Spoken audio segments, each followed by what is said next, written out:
La gloire de la seconde maison est plus grande que celle de la première. Si tu veux tout savoir, je te laisse regarder cette vidéo qui va être un peu longue, mais je ne peux pas tout expliquer en 1 minute dans un teaser. Donc je te laisse regarder cette vidéo jusqu'au bout. Regarde jusqu'au bout parce que tu seras béni, parce que le Seigneur accomplit encore des miracles aujourd'hui, pour toujours. Hello, j'espère que vous allez bien. Moi ça va, j'avais disparu un certain temps. J'avais besoin en fait de me recentrer, retourner à la source on va dire, parce que j'ai traversé un moment de désert, si on peut dire ça comme ça, et j'avais besoin de vraiment de retourner à la source pour savoir où je vais en fait, tout simplement. Pour savoir où je vais. Et pendant, on va dire, ces mois d'absence, il y a énormément de choses qui se sont passées que j'aimerais partager avec vous. Le Seigneur a dit dans sa parole que la gloire de la seconde maison sera plus grande que celle de la première. Et honnêtement, pour l'avoir expérimenté, je peux dire que le Seigneur ne ment jamais. Et ça, c'est vrai. Si vous vous rappelez bien, pendant un certain temps, je vois, ça faisait 3 ans que je faisais des malaises, ça n'allait pas. À un moment donné, même, je me suis demandé quelle allait être ma vie. Je pensais que c'était dû aux effets secondaires en fait des médicaments que je prenais, parce que bon, j'avais changé de traitement entre temps, et puis bizarrement, ces malaises avaient commencé aussi, on va dire, dans le même temps. Et c'était des malaises qui pouvaient arriver genre, au début c'était un peu espacé, mais après ça pourrait arriver genre chaque 2 fois, on va dire 2 ou 3 fois dans le mois. Et c'était vraiment handicapant. J'étais tout le temps épuisée, j'avais des absences, des pertes de mémoire graves, des paralysies, etc. Et à un moment donné, je me suis dit, Seigneur, ça fait 10 ans que je prie pour une guérison, ça fait 10 ans que je supplie le Seigneur de me guérir. Et je vois mon état empirer en fait au fil des années, et puis je me suis dit, est-ce que le Seigneur entend ma voix, est-ce que le Seigneur écoute mes prières, parce que là ça ne va pas. Et je suis partie à Abidjan l'été, j'ai rencontré un homme de Dieu là-bas à Abidjan, et on a prié, j'ai commencé à prier avec lui et tout, et c'est quelque chose de grand.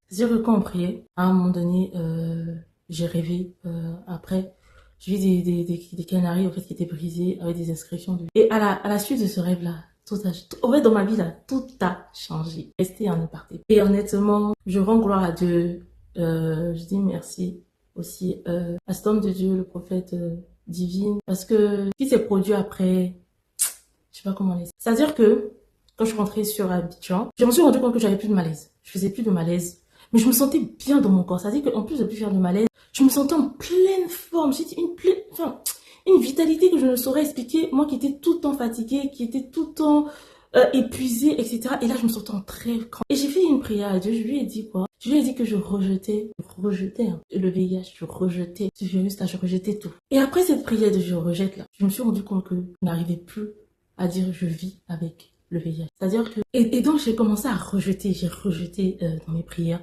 Et comme j'ai dit, je le sentais plus. Je pouvais plus dire je vis avec. En fait, je sais pas comment j'allais dire je vis avec parce que je le sentais plus. Je pense que si on va faire mes examens, je ne sais pas hein, s'il sera toujours là. Mais je ne le sens plus en moi en fait. Je ne le sens absolument plus. Je continue à prendre mon traitement.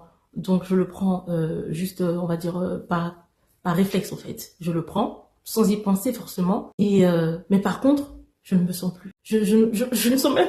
En fait, je sais même pas comment l'expliquer. Je me sens totalement guérie. C'est-à-dire que je ressens plus les effets des secondaires des médicaments que j'ai vécu pendant plus de 10 ans, ni les malaises. Ça faisait 3 ans que je vivais ces malaises-là. Et en plus de ça, mentalement, hein, dans mon esprit et dans mon âme, je sens qu'il n'y a rien. Il n'y a plus rien. Et aujourd'hui, j'ai expérimenté une autre dimension de la guérison. Parce qu'il y a cette guérison, on va dire, sur les papiers, on va dire médical, etc. On voit que tu es guéri, il n'y a plus rien.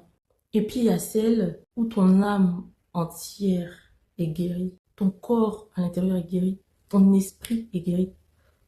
En fait, c'est encore plus grand que juste sur le papier. C'est-à-dire que, en plus de ça, dans cette période-là, je vais dire que ma relation avec le Seigneur s'est approfondie, mais réellement.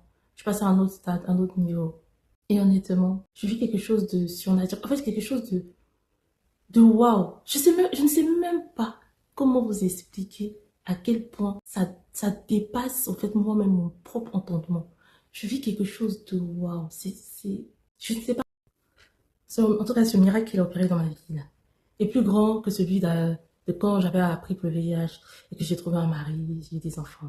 C'est beaucoup plus grand que ça parce que quand en toi-même, tu vis bien, je veux dire, tu ressens plus de maladie, tu ressens plus rien au point que tu ne peux même pas dire que je vis. Je me sens pas légitime de le dire parce que, honnêtement, je le sens plus du tout. Et là, je me dis, Seigneur, tu as vraiment fait quelque chose de miraculeux. Et je sais que sur les papiers, là, ce n'est qu'un détail et ça va arriver. Mais honnêtement, ce témoignage, c'était pour vous dire, pour toutes les personnes qui espèrent une guérison, que ce soit de l'âme, que ce soit de la santé, etc., de ne point désespérer, que le Seigneur accomplit encore des miracles, il guérit encore aujourd'hui. Et honnêtement, j'ai pris le temps avant de venir vous parler, mais il fallait que je rende gloire à Dieu. Donc, maintenant, comme je vous avais dit, vous allez m'entendre parler de VIH que par mon association, pas en tant que personne concernée, on va dire. Pas la première personne, absolument pas. Mais par mon association parce que c'est une cause qui me tient à cœur, parce qu'il y a énormément de souffrance et énormément de personnes aussi qui, on va dire, qui doivent être libérées de ces chaînes, délivrées de cette souffrance-là. C'est pour cela que je continue le combat.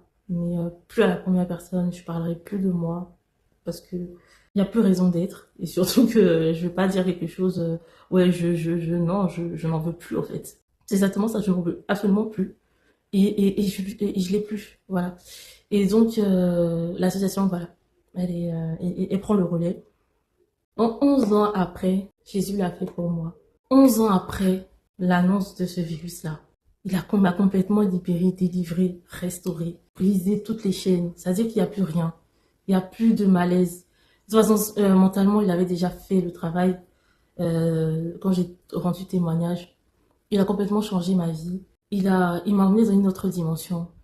Et là, il m'a complètement... C'est-à-dire que de vivre aussi libre, de se ressentir la santé, la bonne santé, la santé. Je ne savais même plus c'était quoi, tellement que ça allait durer, d'être en bonne santé.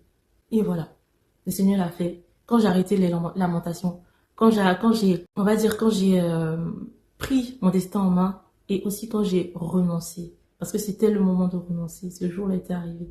Je ne peux pas, on va dire, tout raconter en combien de minutes, ça va être trop long. Mais je ferai plusieurs séquences, plusieurs vidéos, sur plusieurs thèmes pour vous raconter un petit peu en profondeur de comment j'ai pu en arriver là, de quel cheminement, quel parcours, etc., etc. Donc voilà.